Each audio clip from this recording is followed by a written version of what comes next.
మమ్మల్ని చూసి మీరు చీరలు నగలు కొనుక్కోకండి. ఇక్కడ మమ్మల్ని చూసి అంటే నా ఉద్దేశము యూట్యూబర్లని, ఇన్స్టాగ్రామర్లని.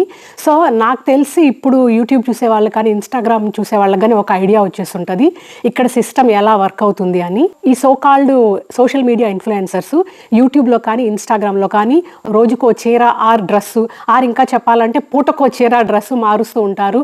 సో అవన్నీ చూసి టెంప్ట్ అయిపోయి మనం కూడా కొనుక్కోవాలి అని అనుకున్నారంటే పప్పులో కాలేసినట్టే. పప్పు ఏంటి బోరింగ్ అనుకుంటే సో మీకు ఇష్టమైన బిర్యానీలో కాలేసినట్టే. యూట్యూబ్లో ఛానల్ కానీ ఆర్ ఇన్స్టాగ్రామ్లో ఏదైనా పేజ్ కానీ కొంచెం బాగా రీచ్ వచ్చింది అనుకోండి, ఆబ్వియస్గా వాళ్ళు ప్రమోషన్ స్టార్ట్ చేస్తారు. ఎందుకంటే ఆ రీచ్ ఏదైతే ఉంది దాన్ని కమర్షియల్గా కన్వర్ట్ చేసుకొని దాని నుంచి ఒక ఎర్నింగ్ స్టార్ట్ చేస్తారనమాట. అది తప్పని నేను చెప్పట్లేదండి.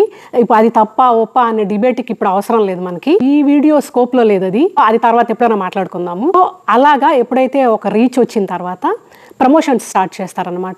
అది కమర్షియల్గానే అవ్వచ్చు, లేకుండా అంటే చిన్న చిన్న బిజినెస్లు ఉంటారు చూడండి, వెండర్స్, చీరలు అమ్మేవాళ్ళు, డ్రెస్సులు అమ్మేవాళ్ళు, ఆర్ లేకుండా అంటే జ్యువెలరీ కానీ. నేను జస్ట్ ఎగ్జాంపుల్ చెప్తున్నాను ఎందుకంటే ఈ వీడియో అబౌట్ చీరలు నగలు అని మెన్షన్ చేశా కాబట్టి. వాళ్ళు ఏ పేజ్కి అయితే ప్రమోషన్స్ చేస్తున్నారో వాళ్ళ తరపున ఫ్రీక్వెంట్గా రీల్స్, షార్ట్స్ పోస్ట్ చేస్తుంటారు రెడీ అయిపోయి.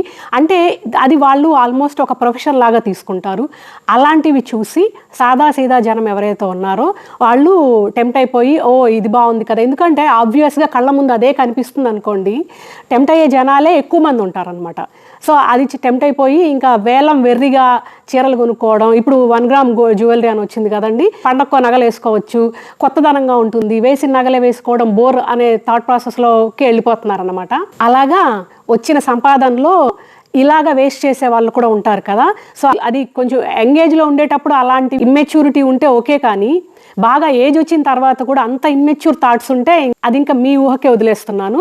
కానీ కన్జ్యూమర్స్ పాయింట్ ఆఫ్ వ్యూలో చెప్తున్నాను, ఎందుకంటే ఓవర్ కన్జ్యూమరిజం అనేది ఎక్కువైపోతుంది. It's not good for personal గా గాను ఎన్విరాన్మెంటల్ గాను కూడా మంచిది కాదని. ఆ ఓవర్ కన్జ్యూమరిజం అనేది అక్కడితోనే ఆగదనమాట, ప్రతి చోట వ్యాప్తి చెందుతుంది. షాపింగ్ చేస్తే ఎలాగ డోపమైన్ కిక్ ఇన్ అవుతుందో అలాగా all the time excitement mode లోనే ఉండిపోతుంది. ఇలాంటి మితిమీరిన అలవి కానీ over consumerism in terms of బట్టలు కానీ జ్యువెలరీ కానీ వాటికి పెట్టడం కన్నా, ఒక 50 ఫేక్ జ్యువెలరీ ఐటమ్స్ కొనుక్కోవడం కన్నా 1 గ్రామ్ పెట్టి గోల్డ్ కొన్నామంటే అది మనకు సేవింగ్స్ లాగా ఉంటుంది, ఇన్వెస్ట్మెంట్ లాగా పనికొస్తుంది.